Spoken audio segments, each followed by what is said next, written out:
And we are live. Pablo, can you hear me? Sure, I can hear you very well. You? Yes, I can hear you perfectly. Good. Um, just a quick reminder for what Pride in the Living Room is all about. So this Hmm. project was founded by the Israeli LGBT task force Agudah in memory of the 2009 Tel Aviv Gay Center shooting and the Jerusalem Pride Parade stabbing in 2015. Hmm. And Ha'agudah founded this project to offer a voice and a stage to LGBT Jews from around the world to encourage empathy and community through their stories. Sure. So, all of that said, I am privileged to welcome you, Pablo. Um, Over to you. Thanks. Thank you very much. So I'll tell a little bit, my story of this. It starts well. My grandparents, they were not from Argentina. Both, like four of them, they immigrated to Argentina. Some before, some after. Both from my father's side, the Gerstenfeld, they were from Galicia, which many Jews were from there. So it's difficult to say which country, because it changed all the time. Um, Austria-Hungarian. So they escaped in 1938 and they went to Argentina. So they were really close to the Holocaust and they lost all their families. And so they ended up, with my aunt, my father's sister. They ended up in the north of Argentina, a place called Salta, close to Bolivia, very far from Buenos Aires. We'll see like 1,600 kilometers. Then he met with with my mom at Tucumán, which is it's close. It's another province that is nearby, uh, also 1,300 kilometers from Buenos Aires.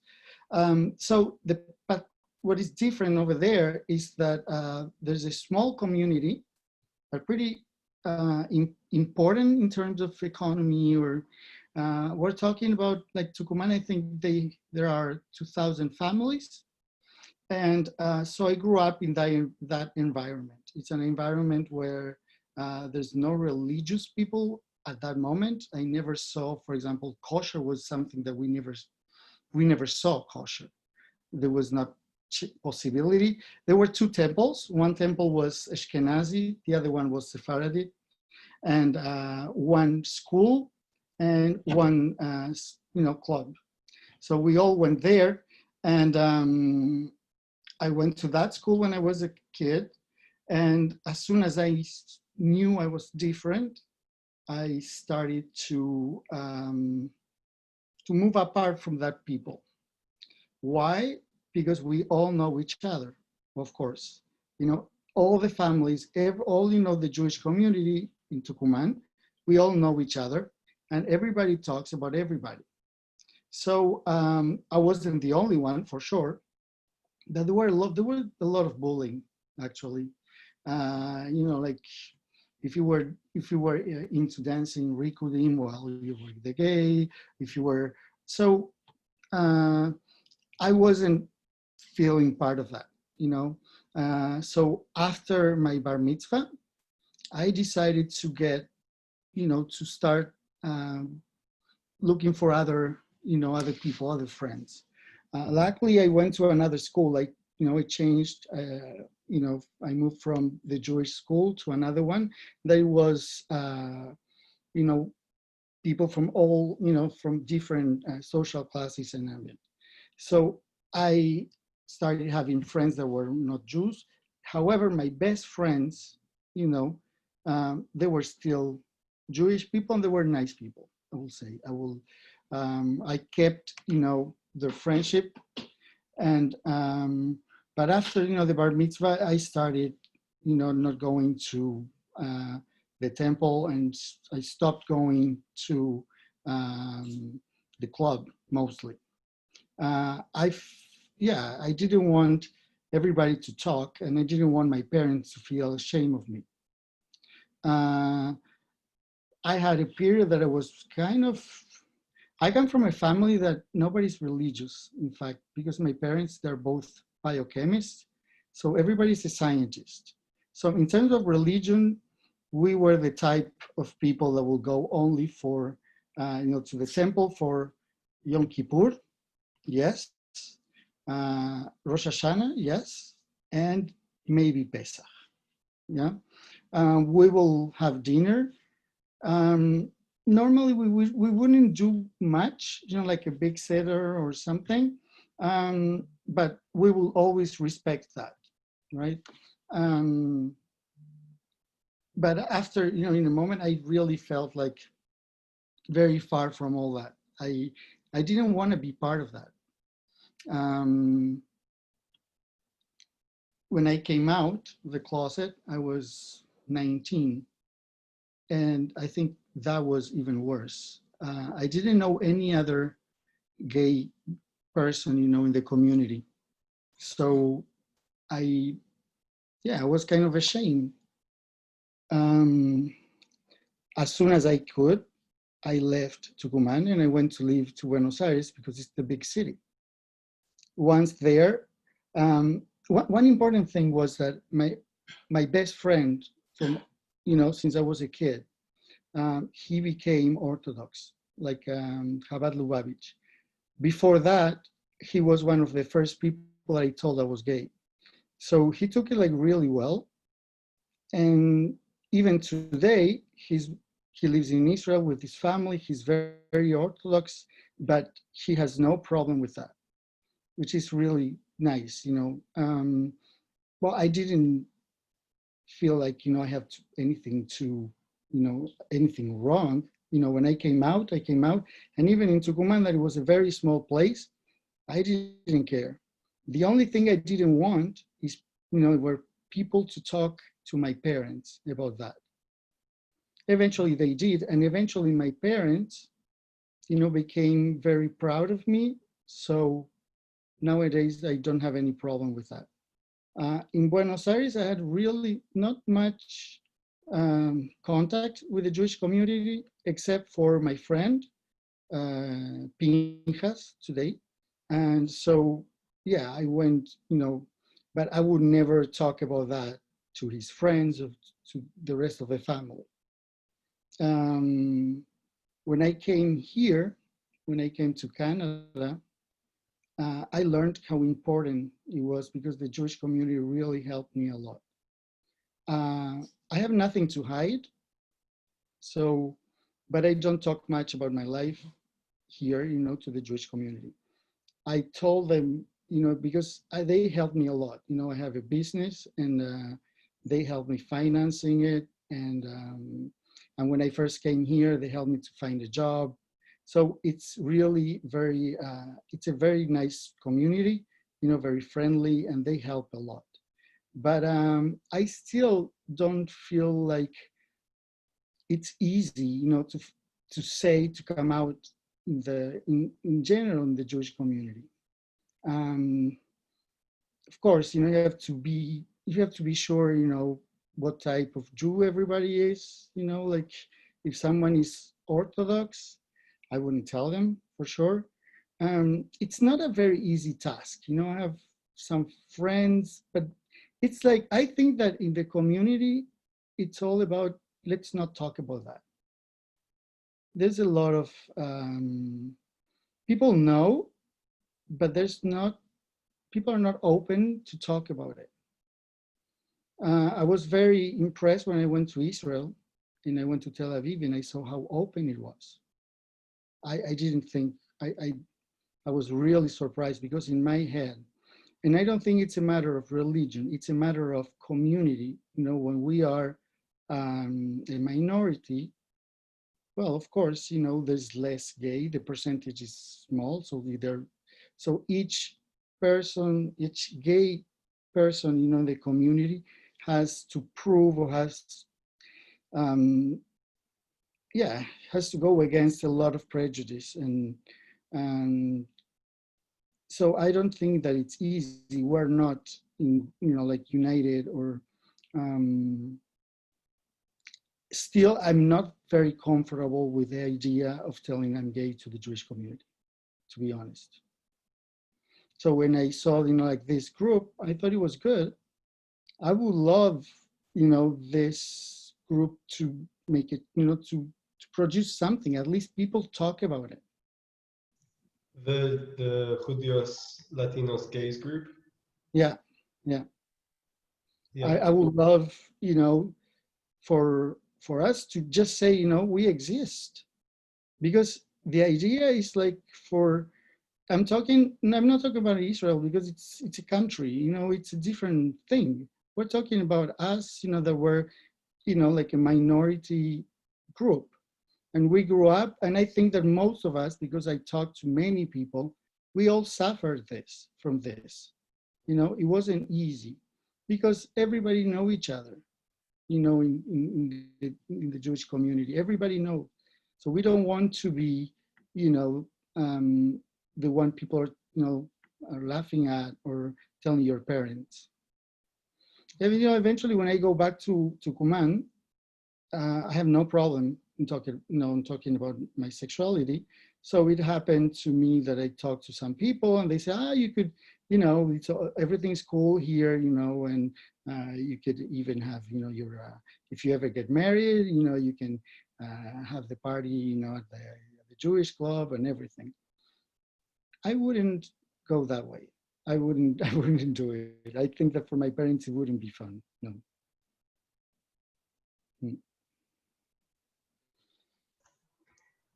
I don't know. Well, I want to thank you, Pablo, for giving us a um, a look into your life experience. Sure. Um, I have a couple of questions, if that's okay. Sure. Uh, I'm interested to know. You were talking about just now. You were talking about the issues you faced as a gay man coming out in Jewish spaces. Mm-hmm. I want to ask you, uh, are you out as Jewish in gay spaces? If it comes the question, I'd say it. It's not a presentation card. I mean, if someone asks me, I will say it. Of course, like my friends and everybody, they know, who I am or my roots. I don't hide those. No, I don't hide who I am at all. For me, it's who I am. It's very important. Mm-hmm. Hmm. There's something too. For my parents, we were three kids: my sister, me, and a brother. My brother was born with a genetic problem for being Ashkenazi. In fact, it's called familia dysautonomia. So in his case, it was very difficult for everybody, even to the point that he used to go to the Jewish school and they told him that he couldn't continue. So he had to go to another school. Um, so that touched us a lot too, I think. Even though my sister is married to a non-Jew, but their kids, they're going to Jewish school. And my sister is very active, in fact, in the community, in the community in Tucumán. She's one of the most active people. But for my parents, I think that it hurt a lot. It hurt a lot. And that's why, when people say, oh, well, what did they think when your sister got married to a non-Jew? That's like a stupid question for my parents, because what happened to us, it happened because everybody in my family was a Jew. It's a genetic problem, in fact. So in the case of my sister, that was a good thing to do, in fact. We didn't know, what the issue was until my brother was 18 years old. And my brother died,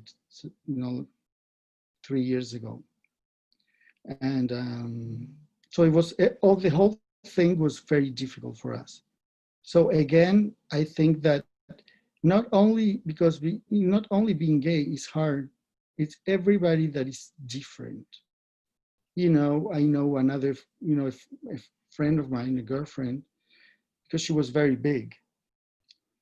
Everybody was on her case. It's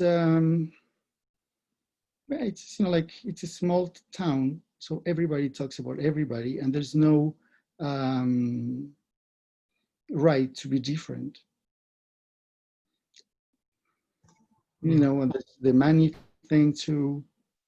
When you have my family was very well, like economically, but I know that some people, some guys, they weren't, they were not rich or compared to the other ones, and they suffered too. Mm. Mm-hmm. So you come from a family of scientists. Mm-hmm. What Yeah. did what do your parents think about homosexuality from a scientific perspective? Oh, my parents, well, my mom, she never had a problem. My mom was very cool, advanced even. She always had gay friends, and so she's type of a person, she's not judgmental, and she even thinks that it's natural.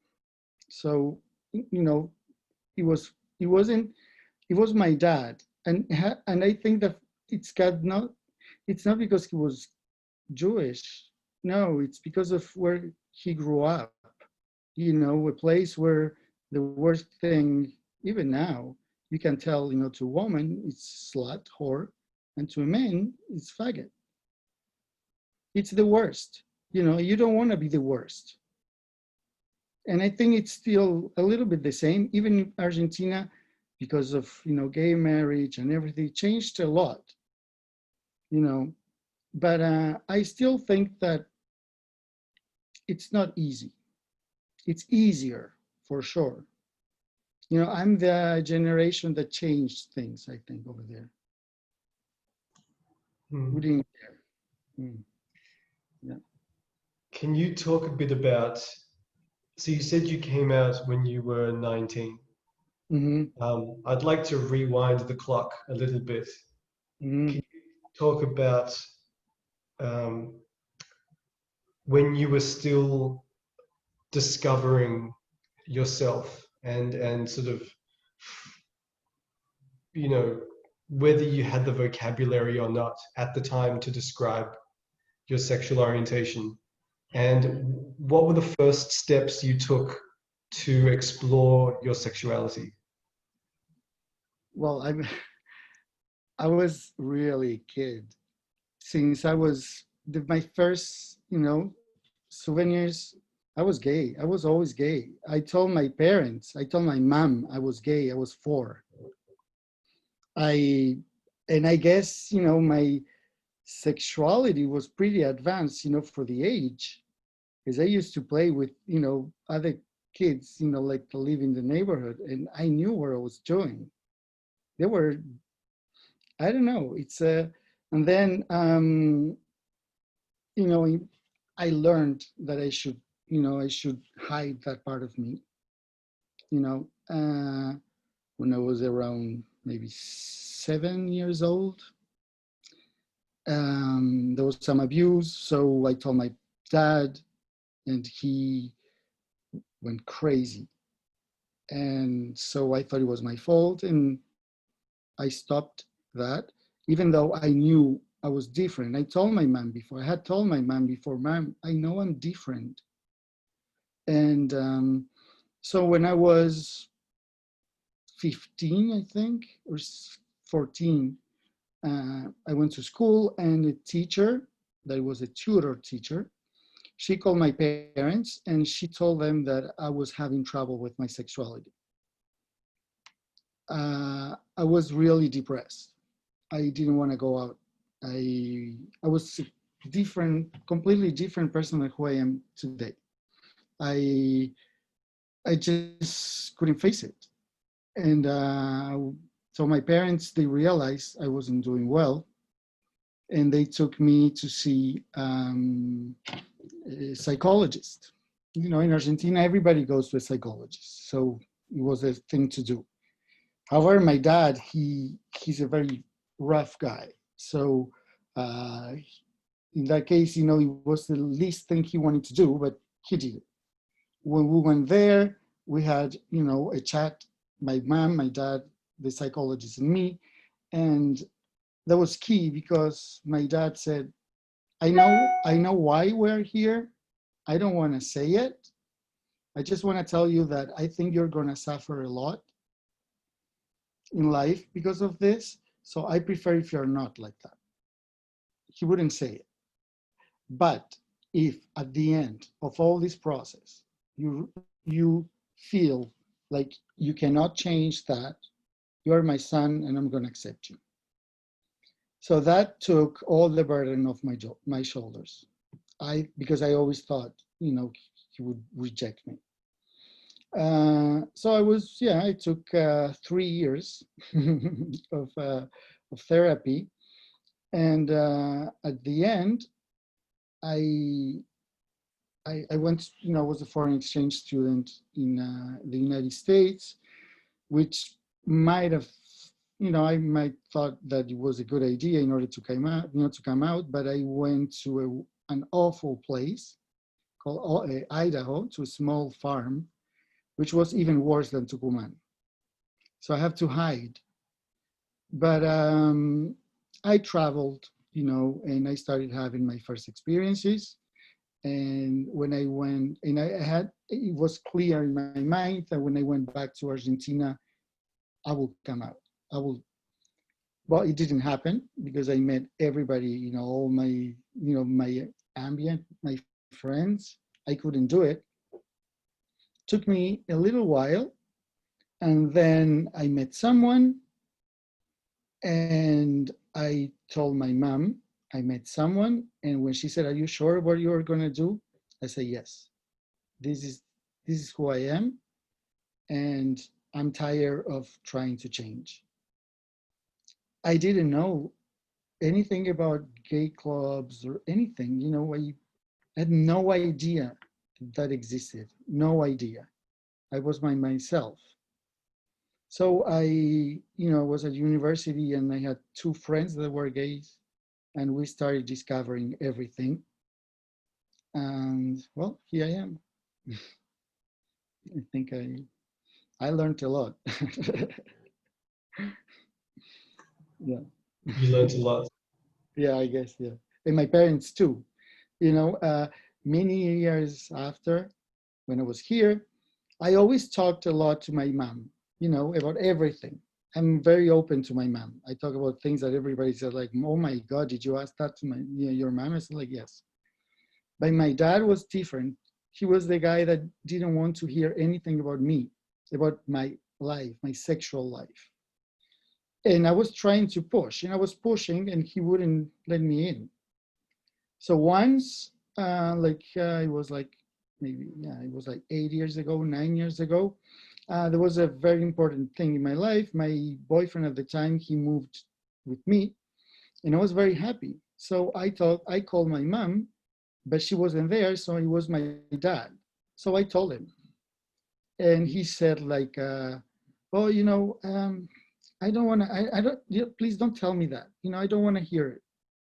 So I got really mad, and I told him everything that I had to, you know, I wanted to say for since I was a kid. And I was very hard on him. I said, like, "You said once that um, I was going to suffer because of discrimination. But let me tell you something. In this, you know, in my life, the person that discriminated the most was you, not the world. So you are the one, you know, hurting me the most." And I say, "You always told us since we were a kid, that we had no right to discriminate anybody. We know the story of my family and what happened." So my dad, you know, since I was a kid, he told us, you know, what happened to our family, you know, back in Europe. And he always told us that you will never discriminate anybody. He was in my house, we could never say anything mean about anybody because of his origin or whatever. So I said, so what's the deal here? You know, it's okay to be anything, but it's not okay to be gay. You know, well, I said, like, this is it. I'm, you know, you don't want to talk about this. You don't want to know who I am, what I feel. Perfect. I'm not talking to you anymore. And the next day, well, my mom called me saying that my dad was not doing well. He was crying a lot and everything. And he called me and yeah, he asked me for, he was very sorry, you know, about the whole thing. And it changed. The whole relationship changed a lot. I'm not going to say I'm very fluent, you know, about the whole thing, but my dad, he met my ex and he was very nice and very kind to him. And so he's not saying your friend anymore. We was, you know, I wanted him to know who I am, you know, and to speak about it. So that was a very important moment, I think, in my life.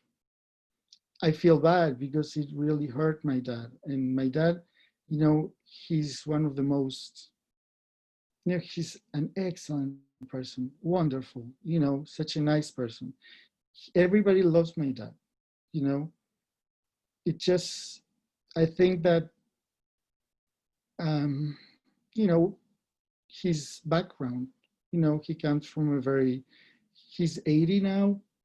He, you know, he grew up, you know, in the countryside and, you know, with parents that will speak Yiddish, and he doesn't speak Yiddish at all. So the communication in his family was about zero. You know, he learned to talk, you know, to speak in Spanish, you know, in the streets. And he never cared what his family was, you know, his parents were saying, basically. He didn't, you know, when my grandmother died, you know, when you bury, you know, a Jewish person, you say, okay, Vitel, that was her name, but someone, you know, the name of my dad didn't know the name of his grandparents. So we have to make it, wait, we made it up. So my dad doesn't know anything about his family, nothing. And because of the language thing, and because he, I don't know, this, you know, like my grandmother, I met her, but she was very different. You know, she wouldn't talk much about her family or anything. She wouldn't talk much. That's the thing, you know. The way there was the language barrier, yes, but it was more than that.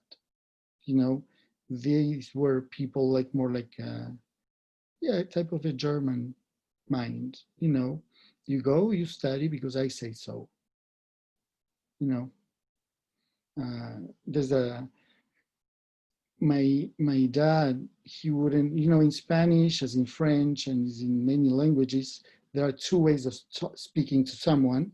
One is like a respectful way, and the other one is like current. Well, my dad never, he always talked in a respectful way, the way we talk to teachers, for example, but not parents. So it's, there's like a barrier there. It's very weird. You know, it's, these are families, you know, that came from Europe and they just wanted to forget everything. So it's very hard for us to understand, you know, because it was another world. Mm, yeah. It's you know, this is a story I hear over and over again when speaking with people in this project, which is the this the struggles of parents and children trying to understand each other, trying to empathize with each other's brain, each other's minds, each other's experiences, um, and repairing those relationships maybe years down the track. So I think that's a really beautiful anecdote. that you shared. Mhm. Thank you for that. Yeah, sure. Thank you. I You've mentioned a few times your ancestry, um, and how the Holocaust has had a ripple effect Mhm. in your family. Mhm. I just want to ask you, Pablo, uh, do you have any thoughts on the Holocaust as a Jew and as a gay man, on how all of that fits together? I don't know if as a gay man, I have a lot of thoughts, yes, about my family for sure. I think that it's something that it's always there. It's like a ghost, it's always there. In my case, I'm a very curious person. So I know much more than my dad and most of the people because my aunt, she was very close to me. So she came to Argentina when she was 12. So she told me a lot of things. She died. She passed couple of years ago, but I asked a lot. So I know about the life, how it was life back then and what happened. It's very difficult for us, I think, to understand because it's another world, you know. But of course, in my family, uh, from my father's side, we are really not many people. In total, we will be what, maybe 18 people in total. It's really few. We are. Um, so my grandfather always said to my dad, "Everybody died." That was the answer. Um, and we are and that was heavy too because my last name, it's not a very common last name. So my dad put that on me too. you know so you are the one who's going to continue with the Gerstenfeld legacy because, well, you got a sister, your brother, he's handicapped, so you are the one. So it was like a lot on my shoulders. So this is going to be over after me. I can't do this. With time I realized that it wasn't. Hold on. With time I realized I wasn't the only one. For sure. Uh, yeah, for sure. We are not many, but I Google it, and there are some people in the world, with my last name. But yes, it was heavy on me. Yeah, for sure. Hmm. Mm. Yeah, again, many of the people I've spoken with, one of the lessons that is often taught through the Holocaust is, so many lives were lost, so many lives were taken. So there's this idea of the responsibility to carry on the Jewish Mhm. people or to carry on the surname. Um, so that what you're talking about is a very real conversation that's happening all around the world. So thank you for illustrating that. Yeah, yeah. And if the last name disappears, well, you know, what can I do? It's not on me, you know. But it took me a long time to realize, that I shouldn't, you know, it shouldn't be on me. I think that my dad, he didn't do it on purpose. I think he thought it was a good thing, but put a burden on me. Hmm. You spoke about meeting other gay people and sort of entering into that world and discovering things and Mhm. educating yourself in new and interesting ways. Mhm. Um, can you talk about maybe one experience where you discovered something about the gay community that sort of blew your mind, that taught you something new? Well, the first time I went dancing, we went to another province called called Cordova, and they took me to a gay club the first time. I was blown away. I couldn't believe it. I couldn't believe so many gay people. That person is gay. That person. I thought I was the only one. Seriously, I thought I was the only one. You know, coming from a small place, and and also, well, that blew my mind. You know, it's not only because there's an idea. I know where you come from a small place too. Is that everything is the same. Everything goes on in the same bag. You know, like drag queens or like the people that are ridiculized, bullied, in society. You don't want to be like them, but because it's the people. These are the people that the first people you see, and there's nothing wrong about it. I say that, but when I went dancing, it was like I couldn't believe so many people were gay and they were out. And then in Argentina, something happened. Like, we were never fighting for our rights. We were having fun, and one day we had gay rights. It came without any fight. It was like logical. I think because it's a country where human rights were really very oppressed for many years, and when with the country discussed gay rights and gay marriage and everything, I think that there wasn't a lot of people against it. It was like, you know what, we're talking about human rights here. Uh, it was easier than most places, I think. I was very surprised. So it helped.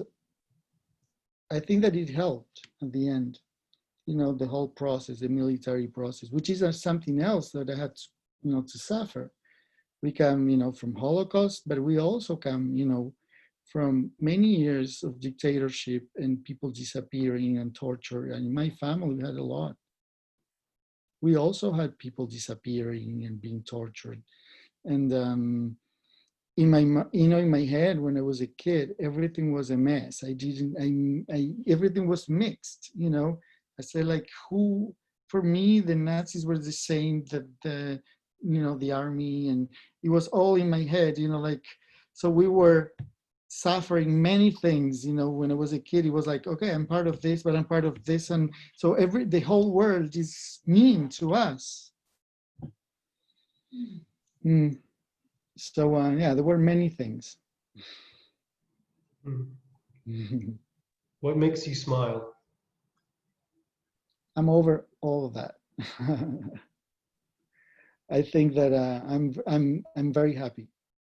I'm a happy person after so many conflicts, and I learned one day after like 3 years of psychotherapy, and I said, when I came out, I said, you know what, I suffered so much already.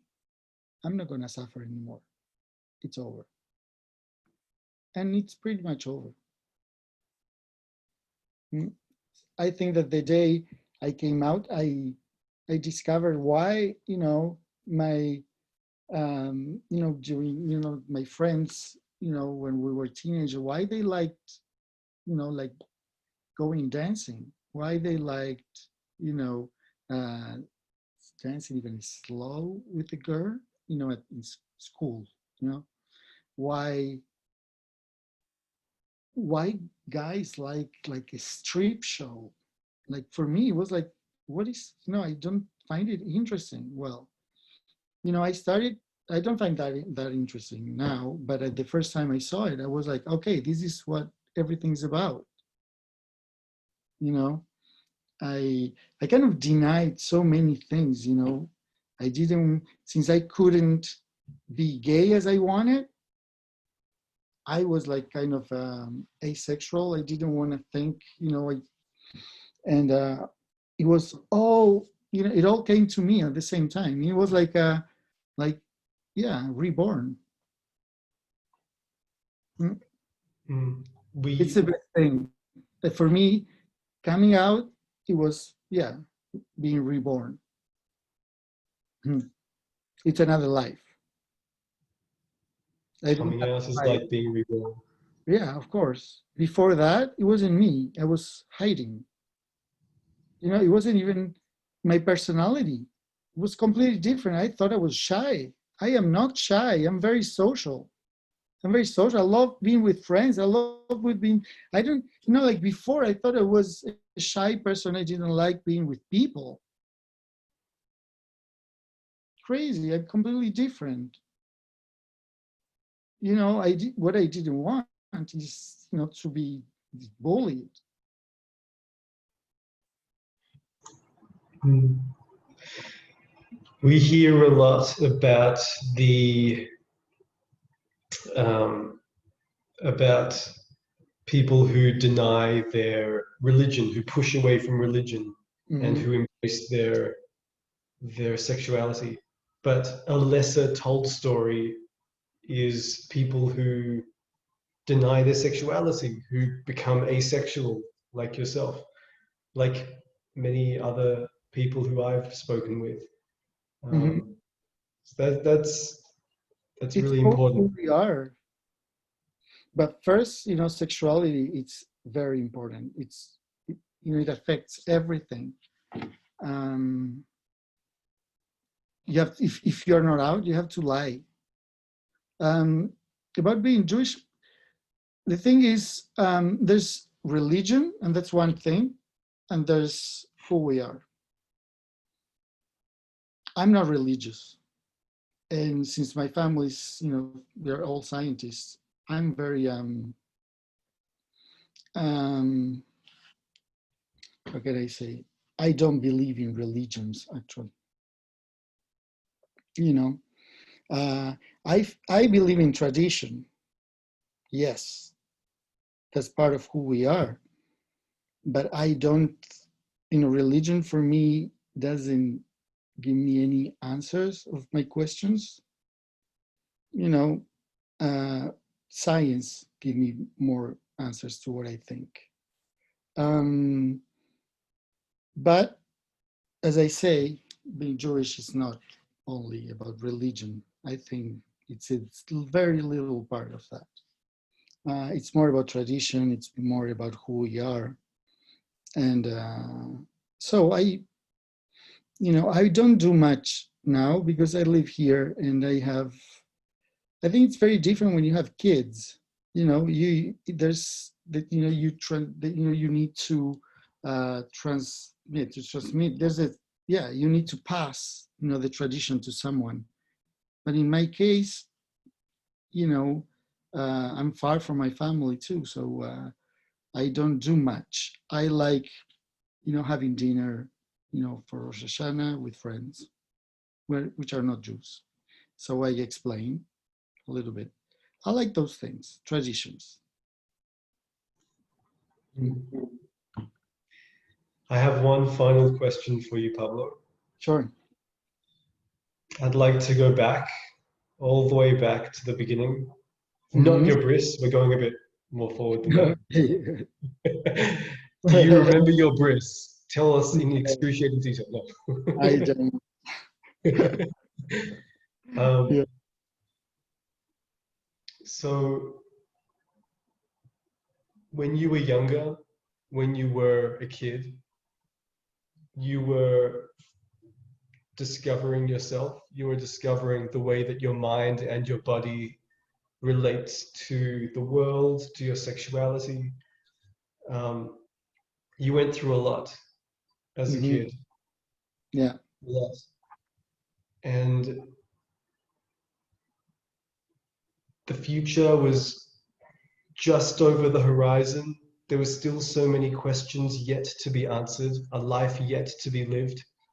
Mm-hmm. So, all of these years later, with all of the wisdom and perspective that you've gained, I want to ask if you had a chance to speak to him, what would you say?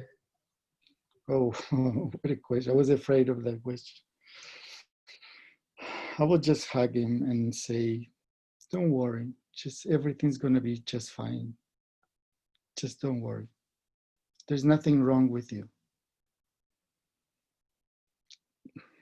It's a very difficult question because I always thought, what, if I had a kid,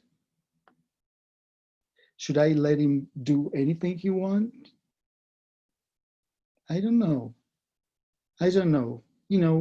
My parents put me a lot of limits, and I think that's who I am. Because it's not clear for me, if you let the kid do anything, how he's gonna end up. I don't know. I had to hide, to play with my sister's Barbies, because I knew it was wrong. I don't know if my parents didn't tell me that it was wrong, how would I be today? I have no answers. I don't know. I really don't know. I think that my parents, they were just trying to protect me. And I think they did a great job. And they did a great job, because nobody, there's no school for being parents. And they were learning, with me. And if they did anything wrong, it wasn't, their, uh,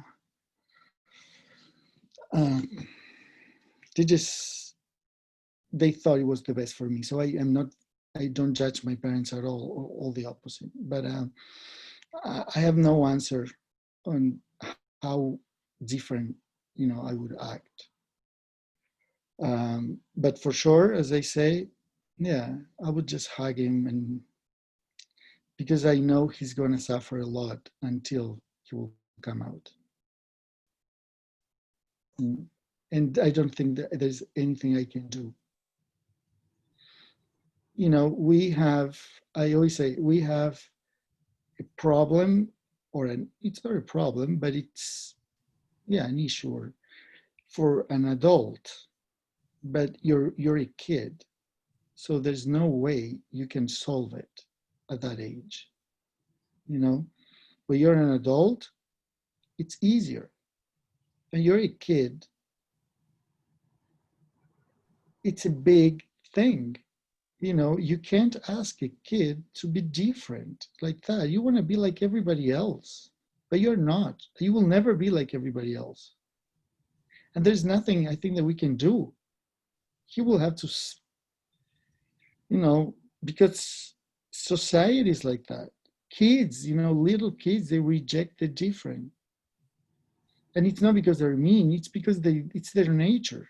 When you're a kid and they see someone handicapped, look at him. Well, because it's different. It's a natural thing. Teenagers were worse, but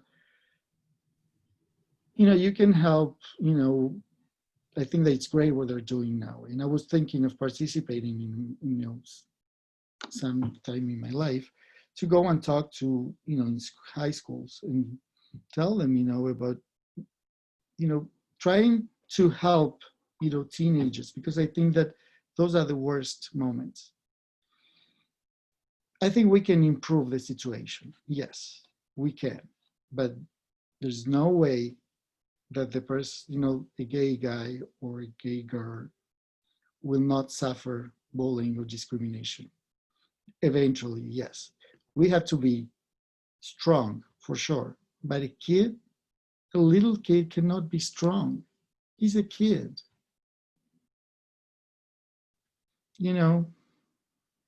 I don't know. It's a very complex issue. And yes, we can change some things, but up to a point. Kids will always be different, and we will always suffer, for sure.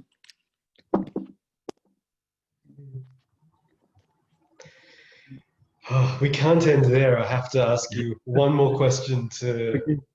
It's end okay. with. I want to thank you again for your candor, for your honesty, for I always say this when people are talking about their gay LGBT experience. Thank you, Pablo, for reaching deep inside of you and pulling this story out and choosing to share it with us because it takes a huge emotional toll to do that. Yeah. There's one last thing. When some people say, oh, it's a choice of life. It's not a choice. The choice is, I want to live as I am, or I want to lie about who I am. I never chose to be who I am. I am the way I am. Mm. Beautifully said. Thanks. Um, Great. I think that's the perfect way for us to end our time together. Sure. Thank you, Thanks a lot. Pablo, for your time. Uh, there's one final thing for me to say. Yeah. Here's to sharing our story in this moment and many more moments in the future. Thanks. Thank you.